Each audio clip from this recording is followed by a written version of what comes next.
네, 안녕하십니까 여러분, 반갑습니다. 근본 있는 투자 생활 근투생의 김민우입니다. 애플이 애플카라는 자율주행차를 개발하고 이제 생산한다는 그런 기사가 나오면서 미국에서도 마찬가지고 또 국내에서도 관련 수혜주들이 시장에 굉장히 많은 관심을 받고 있습니다. 일부 종목들 제외하고는 실질적인 수혜라기보다는 단순한 기대감에 의해서 올라가는 경우가 굉장히 많이 있죠. 자, 그래서 지금 시장에서 오르고 있는 종목들도 어떤 단순한 기대감으로 인해서 오르는 종목들이 좀 굉장히 많아 보이는데, 그럼 애플카와 관련된 실질적으로 수혜를 받을 수 있는 종목은 어떤 것들이 있을까요? 오늘은 장기적인 관점에서 지켜본다고 하더라도 굉장히 매력 있는 애플카, 그 다음에 자율주행차와 관련된 중소형 종목에 대해서 총정리하는 시간을 한번 가져보도록 하겠습니다. 자, 그럼 지금부터 시작해 보도록 하겠습니다. 자, 일단 애플카와 관련된 뉴스부터 좀 확인을 해봐야 될 것 같은데, 애플이 2024년까지 자체 개발한 배터리를 탑재한 자율주행 전기차를 생산할 것이다 라는 보도가 나왔죠. 그러나 이제 우리가 여기서 한번 체크해 봐야 될 게 뭐냐면은, 애플에서 공식적으로 인정을 하고 또 발표를 한 게 아니라 그냥 기사가 이렇게 나왔을 뿐인 거예요.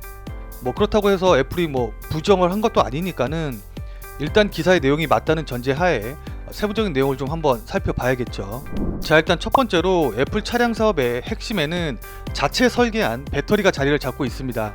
자, 근데 여기서 우리가 주목해야 될 부분이 뭐냐면은, 기존에 있는 리튬 이온 배터리가 아니라 리튬 인산철 배터리로 만드는 방안을 연구 중이라고 합니다.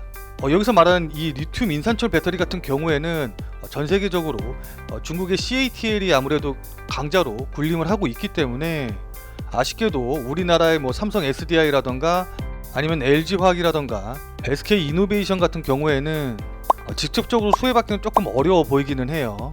그런데 이제 중소형주 중에서 이 리튬 인산철 배터리랑 연관이 된 회사가 하나 주목을 받고 있는데, 그건 바로 파워넷입니다. 파워넷 같은 경우는 이제 중국 배터리셀 전문 기업인 셀과 업무 협약을 맺어서 원통형 리튬 인산철 배터리에 대한 전기전자 국제 인증을 취득하려고 이제 개발 중인 것으로 알려져 있기 때문에 시장에서 관련주로 분류가 돼서 주목을 받고 있죠. 자, 그리고 우리가 두 번째로 확인해 봐야 될 부분이 바로 이 자율주행 칩 개발에 관련된 건데, 이 자율주행 칩 개발을 대만 업체인 TSMC와 협력을 하고 있다고 합니다.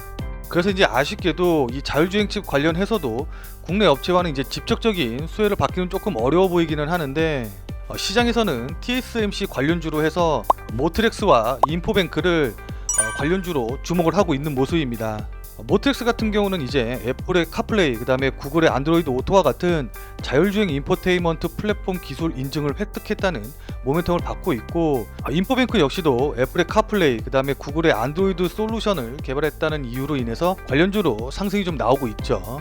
그런데 이제 모트렉스라던가 인포뱅크 같은 경우에는 아무래도 TSMC랑 직접적인 수혜가 있다고 보기는 조금 어렵기 때문에 어디까지나 이제 기대감을 갖고 있는 종목이다 라고 보시는 게 좋을 것 같네요.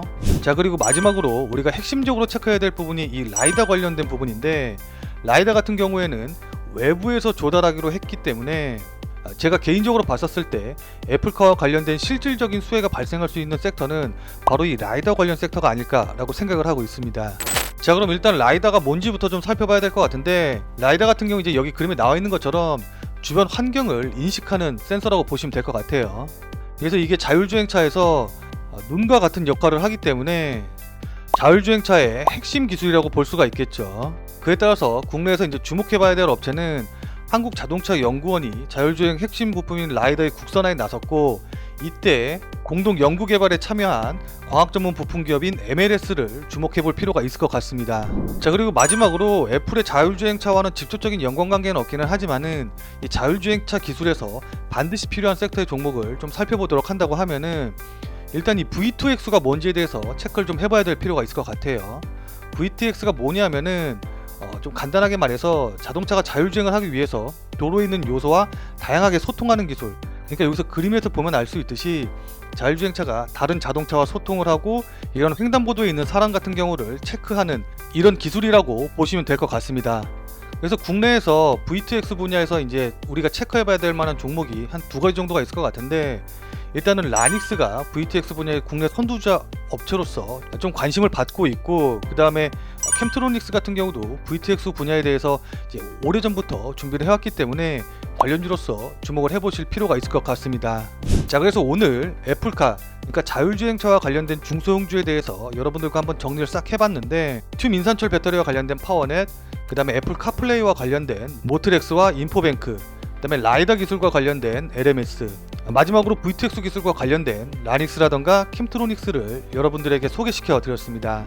자, 오늘 말씀드린 종목들 같은 경우에는 물론 지금 단기적인 테마주로서 큰 시세를 내고 있기도 하지만은 단기 테마주로서만 접근을 하시는 게 아니라 미래 자동차로서의 패러다임의 변화로 보시고 장기적인 관점에서 두고 지켜보셔도 괜찮을 종목이라고 생각이 듭니다.